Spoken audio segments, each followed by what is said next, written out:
नमस्कार. आपल्या आजच्या भयकथेचे नाव आहे त्या दोघी. चला तर मग कथेला सुरुवात करूया. मुंबईच्या गर्दीतून दूर सह्याद्रीच्या घनदाट जंगलात एक जुना ओसाडलेला वाडा उभा होता. पावसाळ्याच्या संध्याकाळचा पहाटे रंग त्याच्या भिंतीवर खेळत होता. धुके आणि ढगांच्या झाकोळीत लपलेल्या या वाड्यात जाणाऱ्या चिखलाच्या वाटेवर एक जुनी ॲम्बॅसेडर कार झुलत चालली होती. गाडीत 2 तरुणी होत्या, आरती आणि शालिनी. आरती, जिचा स्वभाव धाडसी तर्कशुद्ध होता, ती स्टेअरिंगवर होती आणि तिच्या बाजूला शालिनी, जी भित्र्या स्वभावाची आणि संवेदनशील होती. ती एक जुन्या डायरीला घट्ट मिटून बसली होती. डायरीवर कोरलेले होते, नंदुबाई, एक अधुरा इतिहास. हा वाडा नक्कीच डायरीत वर्णन केलेला आहे ना? इथे येणं मला चुकीचं वाटतंय. शालिनीने धीम्या आवाजात कबुली दिली. तिच्या हातातील डायरीच्या पानांवर नंदुबाईच्या हस्ताक्षरात लिहिलेले होते, या वाड्याच्या माळ्याखाली सत्य लपले आहे आणि संपत्तीचा ठेवा. आरतीने गाडी थांबवत म्हटलं, भिवू नकोस. हा वाडा 50 वर्षापूर्वी नंदुबाई आणि तिच्या मुलीच्या मृत्यूनंतर सोडला गेला आहे. पण तिच्या डायरीमध्ये सांगितलेला घडलेला प्रसंग आणि इथे दफन केलेला ठेवा शोधायचा हा आपल्या संशोधनाचा सुवर्ण संधी आहे. वाड्याच्या लोखंडी गजाला पोहोचताच वाऱ्याने ती चरचरत उघडली. छपरांच्या छिद्रांतून पाऊस आत शिरत होता. जमिनीवर कोसळलेल्या विटा, भिंतींवरच्या कोळ्याच्या जाळ्या आणि वाऱ्याच्या झुळकीत हलणारी एक जुनी झोकाळी. प्रत्येक गोष्टीत मृत्यूची शांतता होती. त्यांना तिथे भेटायला आलेला रामू काका, वाड्याचा भक्कम दिसणारा पण वृद्ध काळजीवाहक, त्यांच्या समोर उभा होता. त्याचा एक डोळा पांढरा होता, जणू त्याने कधीतरी काही भयानक पाहिले होते. बाईसाहेब, रात्री इथे राहू नका. हा वाडा जिवंत आहे. नंदुबाई आणि तिची मुलगी सावित्री यांच्या आत्म्यांनी हे स्थान व्यापलेलं आहे. त्या दोघींना याच वाड्यात झाडावरून फाशी दिली गेली आहे, पण त्या मेल्या तरी मृत्यूच्या पार नाहीत. तो भीतभीतच बोलला. आरतीने त्याच्या शब्दांकडे दुर्लक्ष केलं. दोघी वाड्यात शिरल्या. त्यांनी एका खोलीत आपलं सामान ठेवलं.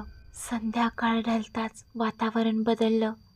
छतावरून ऐकू येणारे पायऱ्यांचे आवाज, दारे स्वतःच उघडत बंद होती. शालिनीने एका जुन्या फ्रेममधील फोटो पाहिला. नंदुबाई आणि सावित्री लाल नऊवारी साड्यात उभ्या होत्या, पण त्यांचे डोळे फोटोमध्ये काळे होते, जणू त्यांनी कॅमेऱ्याच्या लेन्समधूनच पाहिले होते. आरती, हे बघ त्यांचे डोळे. शालिनीचा आवाज थरथरत होता. रात्रीच्या अंधारात शालिनीला झोपेतून एक बालट्याचा आवाज ऐकू आला. झुला झुलू नंदुबाई, आईच्या मनी राहो बाई. ती बेहोशीपणे त्या आवाजाच्या मागे गेली. तो आवाज तिला एका मोडक्या तासघराच्या खोलीत नेऊन थांबवला. तिथे एक जुनी झोकळी होती. पावसाच्या प्रकाशात ती स्वतःच हलत होती. एका क्षणात शालिनीला एक लाल साडीने वेसलेली बाई दिसली आणि सर्व काही शांत झालं. त्या रात्री आरतीला जमिनीखाली एक गुप्त दार सापडलं. ते उघडताच त्यांना एक तळघर दिसलं. तिथे सोन्याच्या नाण्यांचा ठेवा आणि एक वर्तमानपत्र होतं. मथळा होता, वाड्यात आत्महत्या की हत्या, नंदुबाई आणि सावित्रीचा रहस्यमय मृत्यू. आरतीचा चेहरा पांढरा पडला. शालिनी, नंदुबाईने हा ठेवा लपवला नव्हता.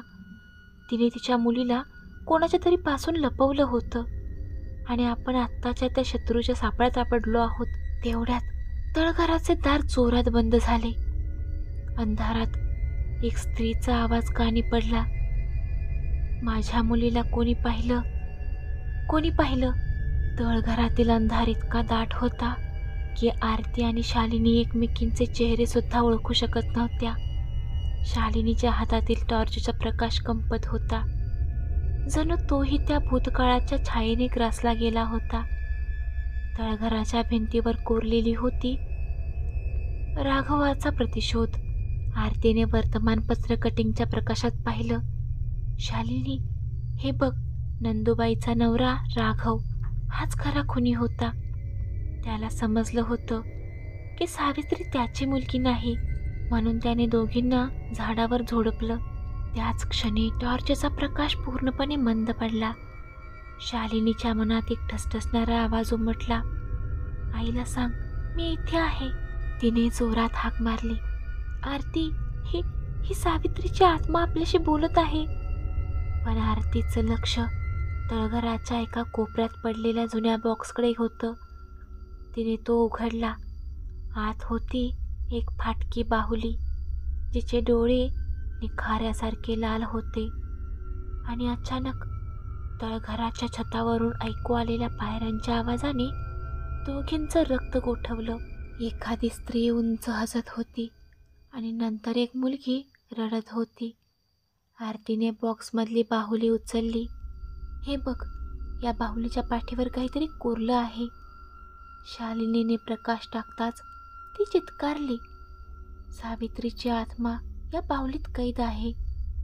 जो कोणी तिच्याशी खेळेल तो तिच्या शापित जीवनाचा भाग बनेल. त्यावेळी बाहुलीचे डोळे चमकले. शालिनीच्या डोळ्यांसमोर एक दृश्य उमटलं. नंदूबाई आणि सावित्रीला राघव जिवंत झाडावर चढवत होता. नंदूबाईचे अश्रू पडत होते.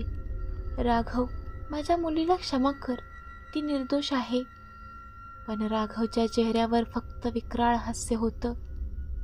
दृश्य संपताच शालिनीच्या गळ्यात जणू कोणीतरी हात घालून दाबल्यासारखं झालं आणि ती ओरडली. आरती, माझी मदत कर. आरतीने शालिनीला झटकून हलवलं. हा सगळा भ्रम होता. या बाहुलीच्या मागं काहीतरी यंत्र असावं. तेवढ्यात तळघराच्या भिंतीवरून रक्ताचे ओघळ वाहू लागले. भिंतीवरचे कोरीव लेख बदलू लागले. तुम्ही आमच्या घरात घुसला आहात. आता तुमचा मृत्यू खेळाचा भाग असेल. शालिनीच्या हातातील बाहुली जिवंत झाली. ती स्वतःच हलू लागली आणि तिच्या तोंडून सावित्रीचा आवाज आला. मला बाहेर काढा, मला माझ्या आईकडे जायचं आहे. आरतीने बाहुली जोरात जमिनीवर फेकली. तशी ती फुटली आणि त्यातून एक पिवळा कागद बाहेर पडला. कागदावर नंदूबाईच्या हस्ताक्षरात लिहिले होते. या वाड्याच्या पूर्व कोपऱ्यातील विहिरीत माझं पत्र सापडेल. ते वाचा आणि माझ्या मुलीला मुक्त करा. दोघी तळघराच्या दाराकडे धावल्या, पण दार बंद होतं. शालिनीच्या डोळ्यांसमोर सावित्रीची मूर्ती उभी होती. तिच्या डोक्यावर फासेची दोरी आणि नजर आरतीकडे होती. तू आमच्या बाबासारखी आहेस. तू फक्त संपत्तीच्या मागे आहेस. सावित्रीचा आवाज शालिनीच्या कानात गोडपणे बोलला. आरतीने जोरात लाथ मारून दार उघडलं, पण बाहेरचा देखावा पूर्णपणे बदलला होता. वाड्याचे सर्व दालन वाकडे तिकडे होते. भिंतीवर नंदूबाई आणि सावित्रीच्या फोटोंच्या जागी रक्ताने काढलेली चित्र होती. त्या चित्रात आरती आणि शालिनीचे चेहरे दिसत होते आणि त्यांच्या मानेवर फासेच्या दोऱ्या होत्या. हा वाडा आपल्या मनातील भीतींना आकार देतोय, आरतीने शालिनीला ओढत म्हटलं. त्या पूर्व कोपऱ्याकडे धावू लागल्या. विहिरीजवळ जाताच त्यांना एक जुनं पत्र सापडलं. नंदूबाईने लिहिलं होतं, राघव माझ्या प्रेमाचं भूत आहे. त्याचा आत्मा या विहिरीत कैद केला आहे मी. जो कोणी हे पत्र वाचेल तो त्याला मुक्त करेल किंवा त्याचा बळी देईल. त्याच वेळी विहिरीतून एका सडलेल्या हाताने शालिनीच्या पायाला धरलं आणि ती विहिरीच्या कडेला झुकली. तिच्या गळ्यातल्या चितकारेला विहिरीतील अंधाराने गिळंकृत केलं. आरतीने तिला झटकन ओढून पलीकडे खेचलं. विहिरीतून एक सडलेल्या माणसाचा वास येत होता. हे बघ, ते ते राघवचं भूत आहे. शालिनीचा आवाज भयभीत होता. विहिरीच्या पाण्यात एक उंच वाकड्या चेहऱ्याची सावली उठली. त्याच्या हातात फासेची दोरी होती आणि डोळे जळत्या कोळसासारखे लाल होते. राघवचा आवाज गरजत होता, कोणीही माझ्या घरातून जिवंत जाऊ शकत नाही. तुम्ही माझ्या पत्नीच्या साक्षीदार आहात, म्हणून तुम्हाला ही सावित्रीसारखी शिक्षा मिळेल. आरतीने शालिनीला पुढे ढकलत म्हटलं, धाव, पूर्वीच्या दालनात जाऊ. तिथे नंदुबाईचं पत्र सापडेल असं तिने लिहिलंय. दोघी वाड्याच्या वाकड्या वाटा चुकवत धावू लागल्या. मागून राघवच्या पायांचे आवाज जवळजवळ येत होते. शालिनीच्या मागे उड्या घेत एक छाया, जिची नखं शालिनीच्या खांद्यात घुसत होती. एका खोलीत शिरताच आरतीने दार बंद केलं. त्या खोलीत नंदुबाईच्या वेळीचे जुन्या वस्तू होत्या. एक जुना हंडा, काही चित्र आणि भिंतीवर कोरलेलं होतं, राघव, तू माझ्या प्रेमाचा नाहीस तर माझ्या घृणेचा आहेस. शालिनीने एका कोपऱ्यात पडलेला हंड्या उचलला. त्यात होती नंदुबाईची अस्थी आणि एक लहान चावी. ही चावी कशासाठी, ती विचारत होतीच की तेवढ्यात टक टक असा जोरदार आवाज दारावर झाला. राघवचा हात लाकडातून आत आला होता. आता संपलं. ही चावी त्या झोकाळ्याची आहे ज्यात सावित्रीचा आत्मा अडकला होता. आरतीला एकदम कल्पना आली. शालिनी, तू बाहुली कुठे टाकलीस? शालिनी रडत म्हणाली, तळघरात. आरतीने तिच्या हातातील अस्थींचा हंडा घेतला. नंदुबाईंच्या अस्थी, त्याच्यातच उत्तर आहे. तिने आपल्या मुलीसाठी आत्मार्पण केलं आहे. हेच राघवला पराभूत करेल. इतक्यात दार फुटलं. राघवची विकृत मूर्ती त्यांच्यासमोर उभी राहिली. त्यांच्या हातातील दोरी शालिनीच्या मानेवर पडणार तेवढ्याच आरतीने नंदुबाईंच्या अस्थीचा हंडा त्याच्यावर फेकला. एक तीव्र प्रकाश पेटला. नंदुबाईचा आवाज गुंजला, राघव, माझ्या मुलीच्या आत्म्याला सोड. राघवचं भूत ओरडलं. त्याचं शरीर विखरू लागलं. पण तो शेवटचा हल्ला करण्यापूर्वी शालिनीच्या डोळ्यांसमोर सावित्रीचं दृश्य उमटलं. तिने आरतीकडे बोट दाखवून सांगितलं, झोकळीतली चावी ती विहिरीत टाक, माझ्या आईला शांती मिळेल. दोघी पुन्हा तळघराकडे धावल्या. राघवचा आत्मा त्यांच्या पाठीमागे होता. शालिनीने ती फुटलेली बाहुली सापडताच ती चावी तिच्या छिद्रात टाकली. बाहुलीचे डोळे हिरवे झाले. आता विहिरीत टाकूया, आरती ओरडली. विहिरीजवळ पोहोचताच शालिनीने बाहुली त्या अंधारात फेकली. एक मोठा स्फोट झाला. विहिरीतून निळा प्रकाश बाहेर पडला. नंदुबाई आणि सावित्रीच्या आत्म्यांनी राघवला त्या प्रकाशात ओढलं. नको, मी तुम्हाला नाही सोडणार. राघवचा आवाज गरजत होता, पण तो विहिरीत ओढला गेला आणि एक शांतता पसरली. वाड्याचे वाकडे तिकडे दालन सरळ झाले. पहाटेचा पहिला उजेड फांदीतून आत शिरला. आरती आणि शालिनी बाहेर पडल्या.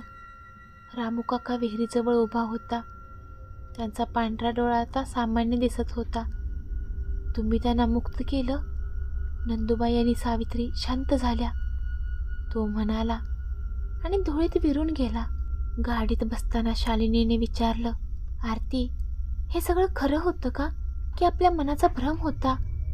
आरती हसली आणि म्हणाली, कुणास ठाऊक.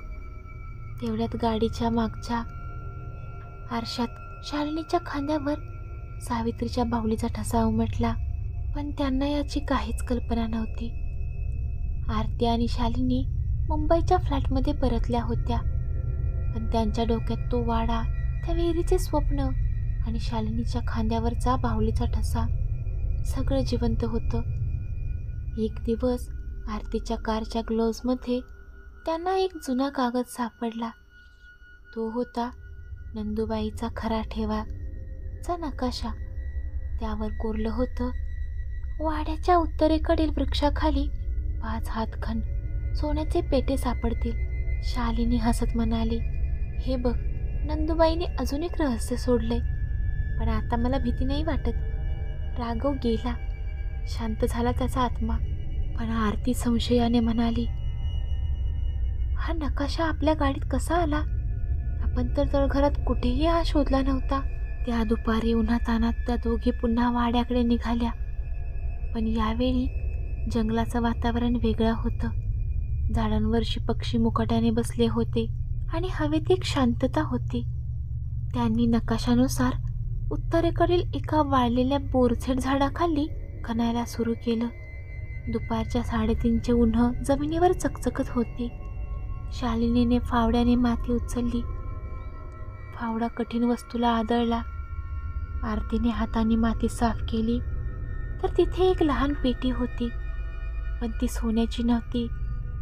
ती होती एक बालविडा, म्हणजे लहान मुलांचं कफिन. शालिनीला गदगदून आलं. हे हे काय आहे? आरतीने जोरात उघडत म्हणाली, अरे देवा! कोफिनमध्ये होतं एका मुलाचं कुजलेलं कंकाल आणि त्याच्या हाडात चिकटवलेली तीच सावित्रीची फाटकी बाहुली. बाहुलीचे डोळे अचानक फिरले आणि शालिनीच्या कानात एका मुलाचा आवाज ऐकू आला, मला खेळायला आवडतं, पण तू माझी आई का नाहीस? एकदम झाडांच्या फांद्यांवरून एखादं ओरडणं ऐकू आलं. आरतीने वर पाहिलं. एक पांढरा चेहऱ्याचं मूल, डोळे निळे आणि पोकळ, त्या फांदीवर बसलं होतं. त्याच्या हातात सावित्रीची बाहुली होती. तो मुलगा हसत हसत म्हणाला, आई म्हणते तुम्ही माझ्यासाठी आलात. मी कबीर. 60 वर्षांपूर्वी या वाड्यात माझ्या आईने मला जिवंतच पुरलं, कारण मी तिच्या नवऱ्याचं मूल नव्हतो. शालिनीचा पाय जमिनीत अडकला. तिने पाहिलं, तिच्या पायाखालची माती रक्तस्रावाने भिजली होती. आरती, ही जमीन जिवंत आहे. कबीरचं भूत झाडावरून उडी मारत खाली आलं. त्याच्या पोटातून किडे बाहेर पडत होते. मला नवीन आई हवीये. तू माझी आई होशील? तो शालिनीकडे वाढत होता. आरतीने कॉफिनमधली बाहुली उचलली. ती जिवंत झाली आणि तिच्या तोंडातून सावित्रीचा आवाज आला, कबीर, तुझी आई नंदुबाईची मैत्रीण होती. तिने तुला पुरलं आणि माझ्या आईवर आरोप ठेवला. आता संपलं सगळं. बाहुलीच्या डोळ्यातून एक अग्नी निघाला.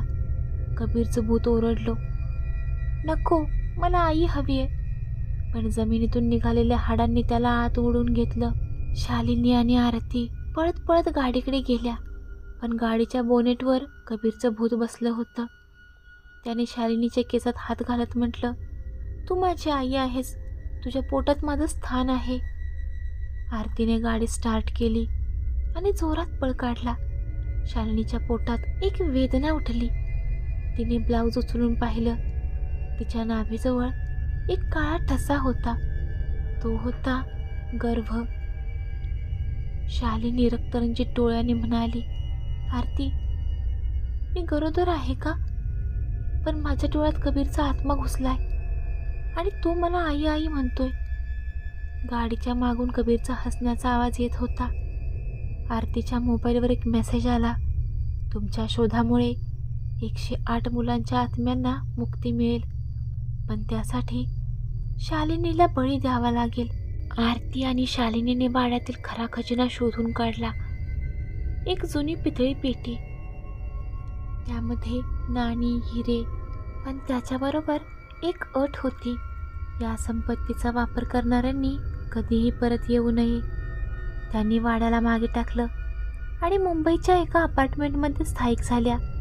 शालिनीच्या पोटातील गर्भ म्हणजे फक्त भ्रम आहे असं आरती तिला पटवून देत होती.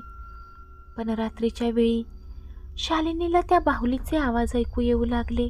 पैशांनी सगळं काही बदललं. नवीन फ्लॅट, कार, डिझायनर कपडे, पण अपार्टमेंटच्या वातावरणात काहीतरी वेगळंच होतं. छतावरून ऐकू येणारे पायऱ्यांचे आवाज, स्वयंपाकघरातील भांडी आणि रात्री शालिनीच्या पंगाखालून येणारे मुलाचे हसणे. आरती, हे पैसे, यात काहीतरी चुकीचं आहे. शालिनीने एक दिवस कबुली दिली. तिच्या हातातील नाण्यांवर नंदुबाईचे चेहरे उमटत होते.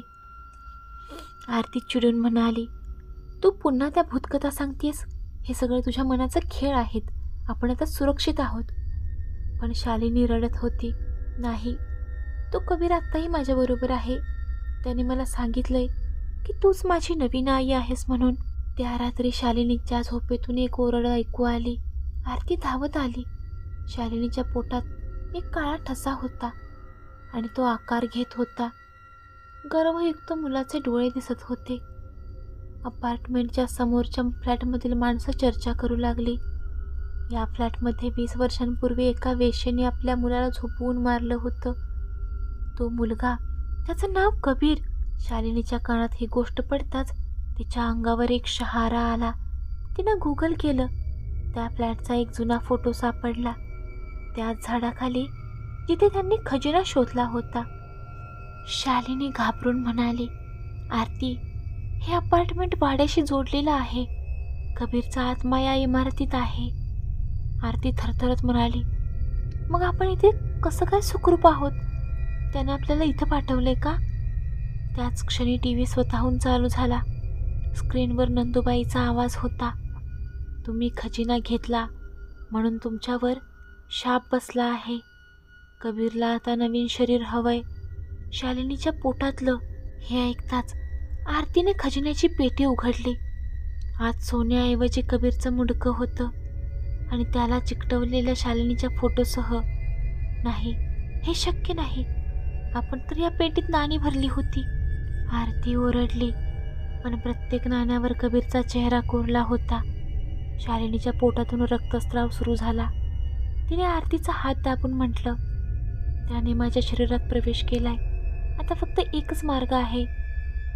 तिने एका फोनवर लोकेशन दाखवलं. वाड्याजवळचं एक देवस्थान जिथे 108 आत्म्यांना मुक्त केलं जातं. दोघी तशाच उठून रात्रीच्या अंधारात वाड्याकडे धावल्या. शालिनीच्या पोटातील वेदना वाढत होत्या. वाड्याच्या गजाजवळ पोहोचताच कबीरचा आवाज गरजला, तू माझी आई आहेस, तू माझीच राहिली पाहिजेस. शालिनीने देवस्थानाच्या दगड्यावर ढेकूळ ठोकला. आवाज ऐकून एक साधू बाहेर आला. त्याने शालिनीच्या पोटांवर हात ठेवत म्हटलं, या मुलाचा आत्मा 108 जन्मांपासून अडकलेला आहे. तो मुक्त होण्यासाठी तुला त्याला जन्म द्यावा लागेल, पण तो जगणार नाही. शालिनीने मान डोलावली. प्रसूतीच्या वेदना सुरू झाल्या आणि एका क्षणात वाड्यातून 108 आत्म्यांचा प्रकाश निघाला. कबीरचा आत्मा शालिनीच्या पोटातून बाहेर पडला आणि तो प्रकाशात विरून गेला. दुसऱ्या दिवशी सकाळी आरती आणि शालिनी मुंबईला परतल्या.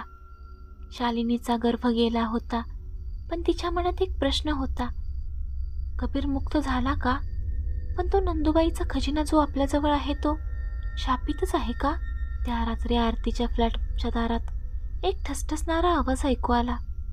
तिने दार उघडलं तर तिथे होती एक बाहुली, सावित्रीची बाहुली, जी त्यांनी वाड्यात सोडली होती. बाहुलीच्या हातात एक नवीन नकाशा होता.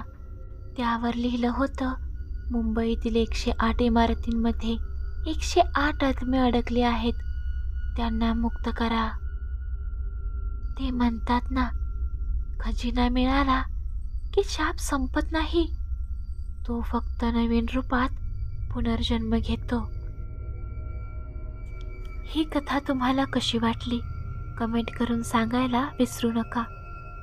व्हिडिओ आवडला तर व्हिडिओला लाईक करा, शेअर करा आणि चॅनललाही सबस्क्राईब करा.